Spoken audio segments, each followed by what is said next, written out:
Stand fast, therefore, in the liberty wherewith Christ has made us free, and be not entangled again in the yoke of bondage. That's Galatians chapter 5, verse 1, and this is Pastor Mike Hoggard, pastor of Bethel Church in Festus, Missouri, head of prophetic research ministry, with another Watchman video broadcast. Went to a tea party last Wednesday night. Took several people of our church. We canceled our Wednesday evening services, and we went up to the tea party in St. Louis. I was expecting, I'll be honest with you, I was expecting 500-600 people up there. The last estimates that I saw, there were over 10,000 people up at this gathering up at Keener Plaza, which is sort of downtown St. Louis up there. And I'll be honest with you, I was surprised, number one, at the number of people up there.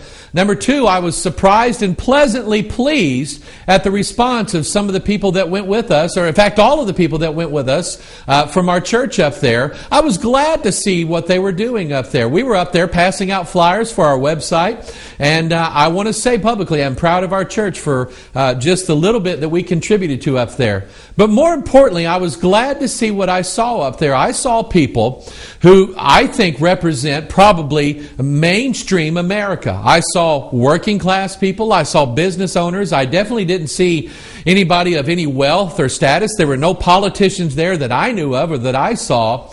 But what I saw up there were just people. American people.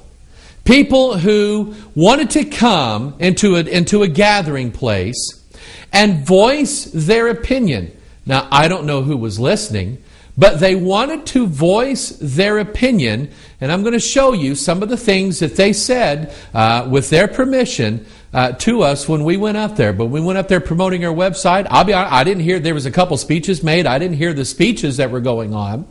And so, but I was there just to see the people, the people of the United States of America, doing what our Constitution said that we had a right to do, and that is voice our opinion. The right to freely assemble, the right to say what we want to say. And there was nobody that I saw up there that I felt was out of line, irresponsible, nobody burning their flag, nobody with guns or weapons or anything like that. It was just the people doing what, so far, our Constitution allows us to do. They were people who desired one thing, and that is to be able to, as we said in the verse a while ago, to stand fast in the liberty wherewith Christ has made us free. And they did not want to be entangled again in the yoke of bondage. Now, I was just kind of thinking about the program this afternoon and all the things running through my mind about what we experienced, what we saw up there. And that verse came to my mind. And I did a little research, did a little homework on that verse. And it's some very, very interesting things that I found out how that verse was used to really begin what this country was all about. I introduced to you a man by the name of William Bradford. Now, if you don't know your history, William Bradford was one of the leaders of the Pilgrims. He followed and accompanied the group of Puritan believers who, under persecution, decided that they had to leave England because the persecution was so great there because of their faith, because they were standing on what they believed in.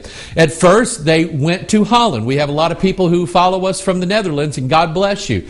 That is where they first escaped to, but they realized that they needed a place where they could call their own, a land of liberty given to them by Almighty God. Here is what William Bradford said concerning the freedom that those Pilgrim forefathers were looking for.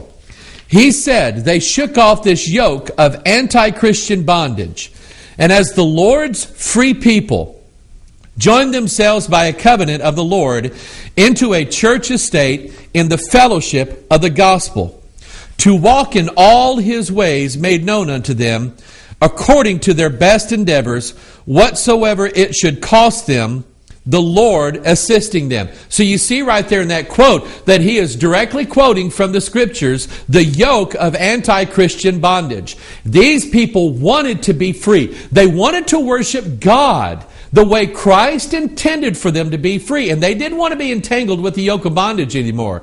So they made their journey to Holland, and then eventually they made their journey to what they believed was the land of promise, where they could worship God in a free manner. In my research, I discovered a man by the name of Isaac Backus. Isaac Backus was an American separatist leader and colonial historian. He wrote many influential works, including History of New England, with particular reference to the denomination of Christians called Baptist. In September of 1775, Isaac Backus spoke to the Massachusetts Assembly in behalf of the Warren Association on the subject of taxing religious dissenters. Here's what he said: "Is not all America now appealing to heaven against the injustice of being taxed where we are not represented, and against being judged by men who are interested in getting away our money? And will heaven approve your doing the same to your fellow servants? No, surely. Yet as we are persuaded that an entire freedom from being taxed by civil rulers to religious worship is not mere favor from any men in the world, but a right and a property granted us by God, who commands us to stand fast in it. We have not only the same reason to refuse an acknowledgement of such a taxing power here, as America has the above said power, but also according to our present light, we should wrong our consciences in allowing that power to men, which we believe belongs only to God." I also found out about a man by the name of William Prescott. William Prescott was an American colonel during the Revolutionary War. He built the fortifications at Breed's Hill and commanded the colonial militia at the Battle of Bunker Hill in 1775. He was an instrumental part of the battles of Long Island, 1776, and of Saratoga in 1777. Now in 1774, when the British blockaded the Boston Harbor, now this has a direct tie-in to the Boston Tea Party, which was what all this was based upon last Wednesday. When the British blockaded the Boston Harbor, William Prescott wrote to the city's inhabitants, "We heartily sympathize with you and are always ready to do all in our power for your support, comfort, and relief, knowing that Providence has placed you where you must stand the first shock. We consider that we are all embarked in the same boat and must sink or swim together. Let us all be of one heart and stand fast in the liberty wherewith Christ has made us free, and may He of His infinite mercy grant us deliverance of all our troubles." You see, I believe that this great nation was founded not just upon principles of liberty, but the principle of Christ-honored liberty, or Christian liberty itself. The Christian belief at its core is a core of freedom and liberty. Freedom from tyranny, freedom from cruel authority, freedom from the bondage of sin. And that mindset and that philosophy is the one that led our founding fathers to establish, first of all, to come to this great land that they did. It was what was minds and in their hearts as they left the bondage of the Church of England and England itself and came to this country, and they're settled in this land. They just wanted to be free.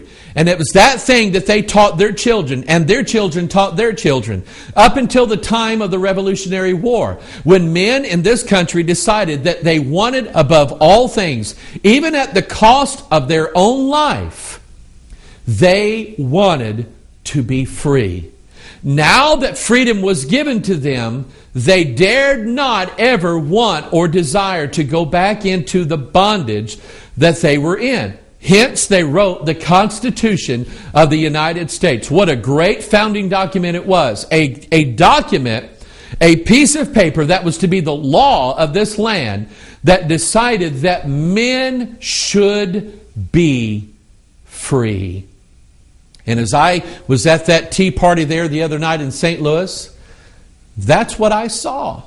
I saw men and women who not only wanted to guarantee their own freedom, but they also wanted to guarantee the freedom of their children and of their grandchildren. I'm going to play for you some of the quotes that they gave by permission to be used in this broadcast. I'm going to show you some of the things that they said to me. Take a listen. Because I'm fairly well taxed and overworked. It's enough to support my own family, much less half the other families that have their hands out while they sit back. Okay. And all the big banks and corporations that expect me to bail them out now. Because Obama's bankrupting our country and I want to do something about it. So, I think there's not enough young people out there who actually believe in conservative values. So I'm here representing. All right, what do you hope to happen after this? I hope Obama gets impeached. That's what I hope happens. Okay. We just got recently engaged, and we're going to have babies soon. I just don't want my kids paying for everything. That's all. So he's supporting me. I'm supporting her. That's no choice. Happy wife makes a happy life. That's it. We hope to wake the people up, inform everybody. In 2010, we need to overthrow our representatives. It's time to get the old stale 20, 30-year Congress and Senate people out of there. Make a change. I hope to get our elected officials to tell us why they're taking our money, why they're bailing out people that don't deserve it, why they're trying to destroy capitalism and the very essence of America, and take back our money and our government, and that's what we're here for. Nonpartisan, we don't want to scream any Democrat or Republican's fault, it's everybody's fault. So we're here to show that we're true Americans and we want our country back. Very good. That's why we're here. I've got my son here. He's only less than a year old, but you know what? Never too early to start learning about your amendment rights. I'm here because this country has gone so far down the tubes. Since I was young, it seems almost like a foreign planet to me. And we can't get one politician that says, that does what they say they're going to do. And Obama has lied ever since the primaries. He's changed his mind 100 times, I believe. We are just fed up with what's going on in this country right now, and things have got to change. We're being taken advantage of. They're treading on us. Right. And we've had it. You've got to stop. Are you afraid your boys are going to foot the bill for... Exactly. They are committing generational theft. Well, we hope that this will open up some more eyes, and this will get bigger. July 4th, we're going to have another one. So hopefully it's just going to keep growing, and sooner or later, I guess, hopefully we'll be noticed.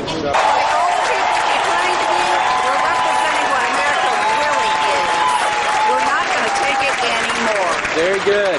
And what do you hope to come as a result of all this? Well, I hope more Americans are going to stand up and do what they're supposed to be doing now. I'm here to spread the word of liberty and to see if we can't get the government back according to the Constitution, which it has severely abused since the inception of the Federal Reserve in 1913. Why'd they come today? Frustration. That's what a lot of people are saying. Yeah, about the only thing we got left. Voting doesn't do it. What do you hope to happen after this? This movement grows. Tired of paying too many taxes. You have kids? Two. A little girl and a disabled girl and a little boy. You afraid they're going to have to pay for this? Well, they will pay for it, unfortunately. I think we're already too far gone. So, what do you hope that? 2010, though. What do you hope to happen after this? You mentioned 2010. You know, I like to see this turn into a big grassroots movement like Obama had, and I like to see, the vote get out. I like to see more people. You really think Obama's movement was grassroots? Well, I don't know. Chicago grassroots. Chicago grassroots. That's a different kind of grass up there. Well, it was well organized. Let's just say that, we need to... It was well organized. There's no doubt. He had a very well organized.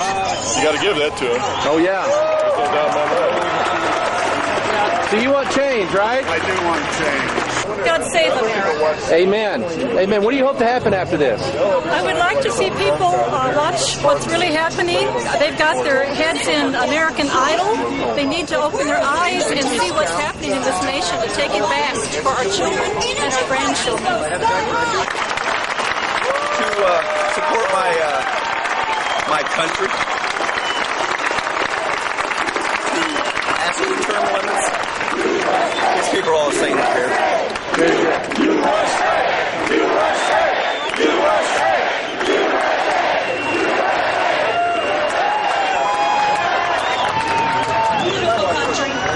I'm not a Republican or a Democrat. I'm looking for an opportunity to bring back freedom to America.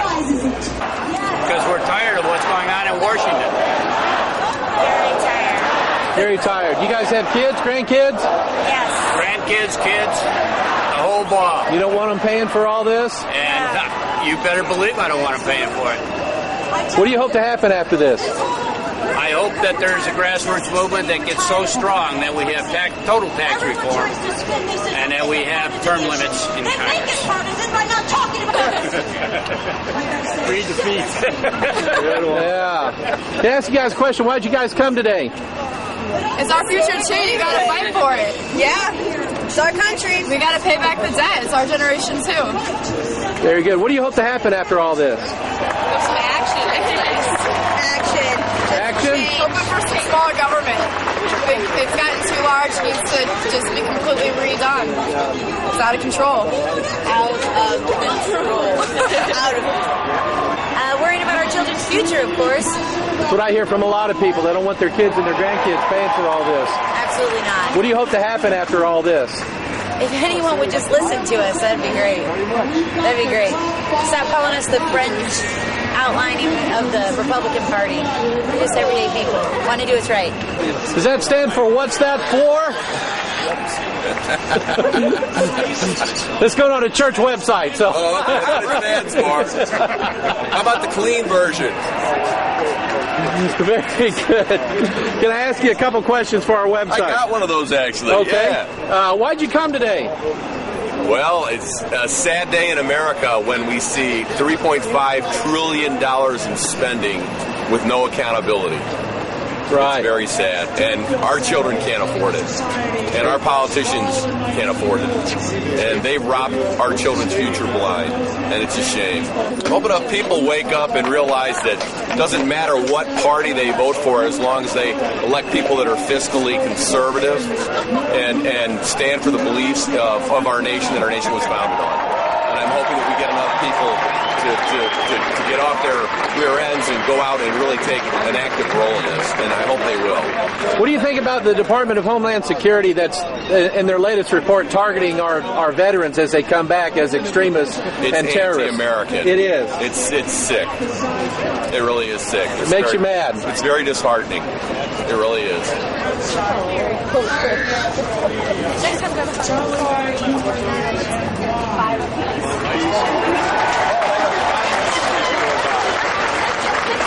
Do you think at some point they'll tax your dogs? Probably. I'm sure they'll find a way. I have so many problems with this administration that it's impossible to reduce into a bumper sticker type statement, but being here, it expresses more than I can verbally. You know. Does it make you feel like being here that you're actually part of people that share your interests? I do believe so. Whenever you speak with people, it's not because we're from different parties or anything like that, but if you can add 2 and 2, you can see that financially we can't get out of this mess through any normal traditional means, and people are concerned about what is going to be the next step. And we have children. I have a son that's 21, he's going to go to the Army, and I just wonder what his future is going to be. You know. I like that. You guys, would you mind telling me why you guys came up here? Because I don't want her to have to pay for our mistakes. And this is really my signature. Actually, you didn't make the mistake, did you? No, I didn't, but there are millions out there that did. I think that we need accountability, and I'm being accountable to her. Of course. I see you didn't from Homeland Security? No, sir. Oh, okay. Here's our website, by the way, okay? So you'll know I'm on the... Yeah, so I've been telling people that. I'm not with Homeland Security, so... Anyway, I see you didn't wear Reynolds wrap on your head. No. Not crazy yet. Can I ask you a question? What do you think about the Homeland Security Department targeting our veterans as they come back from Iraq and Afghanistan as potential terrorists? I think it's outrageous, of course. I think it's a crime. Hey. Because I'm a right-wing extremist. I see you didn't wear aluminum foil. I didn't. Is that something? What do you hope's going to come out of all this? Somebody listens. We'll get some real change this time. It's been this way for 20 years. We're going to fix it up finally. In my lifetime, I don't think I have ever seen an outpouring or a demonstrative outpouring of American people the way I saw last Wednesday. I saw it for my own eyes. People all over this country saw it with their eyes. Hopefully, the people in this country would open their eyes to what is being said by their countrymen. Hopefully, the politicians of this land would open their eyes to what is being said by their constituents. Remember, we hired them, not the other way around. You would hope that they would listen. But I found some news articles that seem to lead otherwise. Here's one I found April 16th. Representative Jan Schakowsky, Democrat of Illinois, blasted Tea Party protests yesterday, labeling the activities despicable and shameful. Now, you have to understand, these are the same kind of people that had a hand in getting Barack Obama elected. These are the same kind of people who tried to desperately cover up and distance Barack Obama from his association with Bill Ayers. Bill Ayers is that fascist communist guy that years ago blew up, I can't remember, it was a bank or something like that, ended up in the death of a police officer. He walks around free right now. And Barack Obama Bill Ayers was Barack Obama's mentor. A lot of things that Mr. Obama learned in life about politics and about socialism came from Bill Ayers. And none of these people ever denounced the despicable acts of guys like Bill Ayers. And yet they have the audacity to look at people like you and like me in this country, who all we wanted to do was peacefully stand up and say, we don't like this. And they have the nerve to call us despicable and shameful. The Tea Party is being held today by groups of right-wing activists and fueled by Fox News Channel are an effort to mislead the public about the Obama economic plan that cuts taxes for 95% of Americans and creates 3.5 million jobs, Schakowsky said in a statement. You know, that's interesting because those words are almost identical to the very same words that Barack Obama said on the day of the Tea Parties. She said it's despicable that right-wing Republicans, and I don't think I saw any of them there. I didn't see people who identified themselves as Republicans or Democrats or Libertarians. I did see a few college students who were counter-protesting what was going on that gladly declared they were socialist. I feel sorry for them, but they had just as much right to be there as I did. It's despicable, she says, that right-wing Republicans would attempt to cheapen a significant, honorable moment of American history with a shameful political stunt, she added. Not a single... They don't get it. They just don't get it. This was not a political stunt, Representative Schakowsky.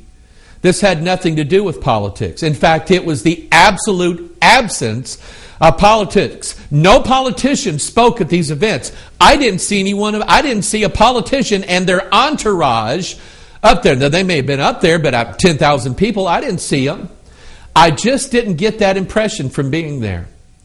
This was not a political event. This was we the people. And they just don't get it. She says not a single American household or business will be taxed at a higher rate this year. She's lying through her teeth. She is absolutely lying through her teeth. Made to look like a grassroots uprising, this is an Obama-bashing party promoted by corporate interests as well as Republican lobbyists and politicians. I'm telling you, she just doesn't get it. And here, Obama digs in his heels. Mr. Obama did not mention the tea parties that conservatives are staging around the country, but he did take a jab at his critics. He says, for too long we've seen taxes used as a wedge to scare people into supporting policies that increase the burden on working people instead of helping them live their dreams. Mr. Obama said, that has to change. Mr. Obama, you just don't get it either.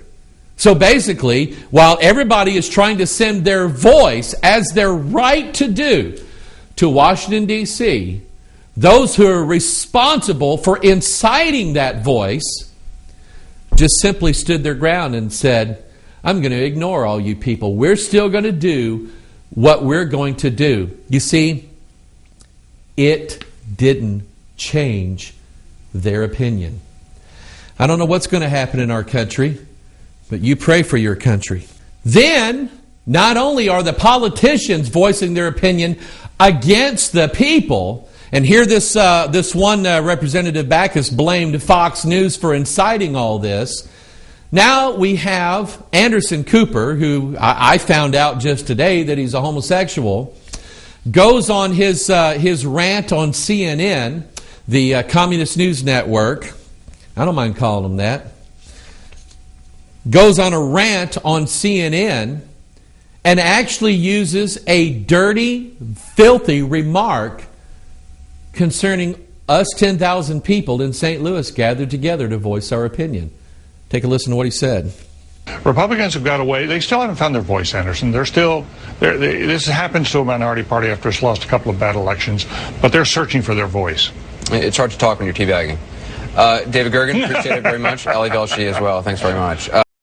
I'm telling you. And by the way, I'm not going to describe for you, and I really don't think I understand because I don't talk like that and I don't hang around people that do. I don't think I really understand what all this is about, and I'm not going to go into what it was that he said. But I'm telling you, they just don't get it. They just don't get it. And I am concerned about the future of our country. Not just the fact that it seems like the current administration and all the politicians in Washington, D.C. want to spend all of our money and waste all of our money. Not only am I concerned that apparently we are headed to become a fascist, socialist country, but I'm alarmed at the people who peacefully and respectfully voiced their opinion to their elected leaders, and their elected leaders ignored them, made fun of them, bashed them, and said, too bad for you. That's what I'm alarmed about. Because if what happened on April the 15th in this country doesn't work, then I'm afraid that the next step is going to be taken. I'm not defining what that next step is. I don't want there to be a next. I don't want it to be, as they use the term, ratcheted up. I don't want then the government to issue a stronger response and then the people to issue a stronger response to that. I don't want any of that. The Bible tells us as Christians to pray for our leaders and those who are in authority that we may live a quiet and a peaceful life. I like having quiet. I like having peace in my house, in my church, in my country. I like all of those things. But I'm alarmed. I'm not afraid. I'm alarmed. And that's the job of a watchman on the wall, is that he is to see the sword coming, and he is to alarm people about what's going on. And I don't want to stir up violence in this country by anything I say. I don't want to be part of that.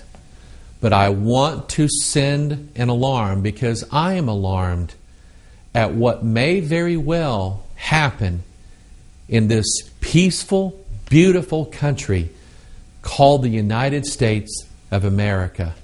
A union of 50 states whose motto is, united we stand, and divided we fall. I do know for a fact that there is a division in our country. Jesus Christ himself said, "A nation divided against itself cannot stand." Now, I know that there are a lot of enemies to our country. I know that there are a lot of enemies to our country because of what our country, I would say, used to represent. And as long as Christians like you and I are still in it, what we as Americans still represent. We represent the strength of the gospel of Jesus Christ. And we have enemies in this country who would like to see our country just go away. And they know that the only way to destroy America is to divide America. So maybe Barack Obama, Nancy Pelosi, Barney Frank, Hillary Clinton, all of these other guys, maybe they're not the real enemy. You see, because the Bible does tell us that we wrestle not against flesh and blood, but against principalities, powers, rulers of the darkness of this world, and spiritual wickedness in high places. That's who we wrestle against. And so maybe the real enemy are not our left-wing opponents on the other side. It may be, and it probably is, that our real enemy is the devil himself and his principalities and powers and rulers of darkness, who would love to see not only the destruction of the United States of America, but to see the destruction of God's people. That I believe with all my heart. The only way then to defeat the purposes of our enemy, the devil, is to stand fast in the liberty that we have, wherewith Christ has made us free. You see, it wasn't the government that gave us our freedoms. It was the Lord Jesus Christ. And most of our founding fathers not only believed that, but they spoke it in their speeches, in their writings, in their documents. They said it. And so, the liberty that Christ has made us free with, we stand fast. No matter what happens, no matter what may come, we stand. What does it take in these days? It takes 2 legs and a heart to stand. And stand we will. Just came back from Harrison, Arkansas. We had a great conference down there. We'll probably be sharing more of that with you a little bit later on.